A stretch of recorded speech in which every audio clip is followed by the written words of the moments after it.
Nung binata ko, Ilonggo, puro Ilonggo. Ang ano ko. Hanggang sa nag-asawa ko. Isipin nyo guys, puro Ilonggo. Ewan ko kung bakit. Pag kinagayo pa yata ako ng mga Ilonggo eh.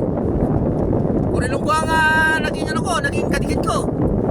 Sa Pilipinas, dito sa abroad sa Pilipinas, nung binata ko, nakaw. Hindi ba rin mabasag ang mukha ng Ilonggo, wag lang ako. Totoo yan.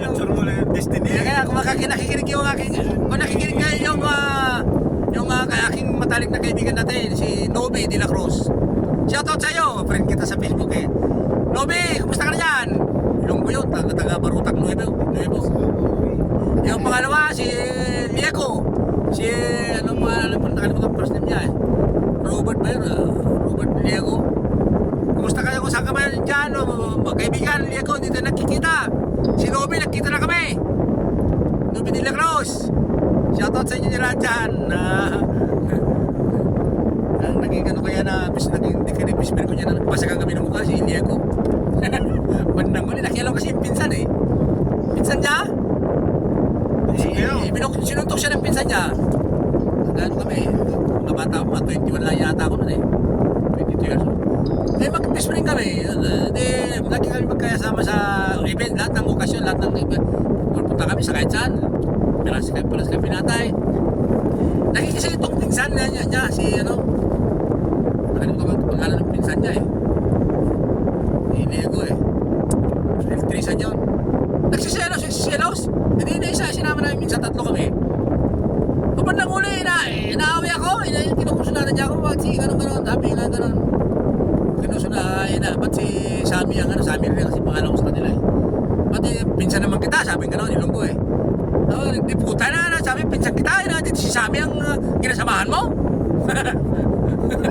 Gano'n. Nakainom na. Tapos, para ko suntukin, ginawa ni nakaibigan ko si Lieko. Wag mo na yan. Sabi niya, para ko ng kapatid yan. Sila dalawa kayo nag-away. Nag-away sila kayo, di ba? Magpinsan. E di, sabi nung, nakalimutan, Kwatson pala, yung pinsan niya. Kwatson. Sabi niya, ba't tayo nag-away? Sabi niya, bakit pinag-away natin si Sammy? Sabi gano'n. Ngayon, sa akin na pa rin ngayon. Siyempre, iba yung kadugo, di ba? Puta, sinuntok ako ni Lieko. Rambo lang kami ba yan? Pangabot namin ni Lieko. Puta, pasakan kami ng mukha. Pinalo ko ng puti yung mukha niya. Nagtahi dito, sa loob. Ako hindi ako papauna eh. Nung maramdaman ko na pagtutulungan ako magpinsan, nanako na si Lieko. Ilonggo yun ha? Kahit saan kami natutulog sa natutulog ako sa boarding house yan. Minsan natutulog sa boarding house ko. Kasi nabubud kami sa Pasig. Nasa Fortune Tobago na kami nun eh. Mga bata pa kami nun. Bagong graduate sa graduation sa Ilonggo, sa Iloilo. Ako bagong graduate ako ng Guzman. Bata pa ako nun eh. 21 years old lang. Bagong graduate. Talaga naman. Matindi. Hanggang sa nung kinabukasan, parang walang nangyari. Nung namasmasan na kami nung kinabukasan, pagpasok namin, may tayo. Nag-iakapan kami. Gulo siya eh. Sabi ko, nung umiyak na, nag-iyak po sa kami dalawa. Nagpatawaran kami dalawa. Sabi ko, ilang taon tayo ako magkasama? Sabi ko, ilang taon na. Sabi ko, nagda sa pinsan mo. Sabi ko, siya ako ang Marisol. Siya nagsulsul sa atin. Kasi pinsan niya si Watson. Hello, Lieko, kung saan ka man? Magparamdam ka naman, kaibigan. Ilan yung viewers mo? Hindi man lang yan eh.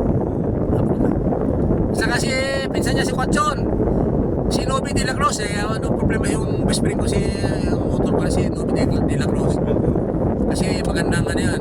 Puta, tisoy, ganda lalaki. Ikaw, Noby, puta, ang ganda lalaki mo. Puta, parang si Rudy Fernandez sa mukha mo. Ang inasawa mo, hindi kayo bagay. Bahala ka kung magalit sa akin.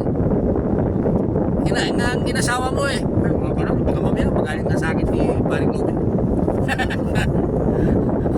Kasi sa bagay, matanda ka na rin eh. Tanda ka na rin ngayon. Tapos na yun. Bakit hindi ka nag-asawa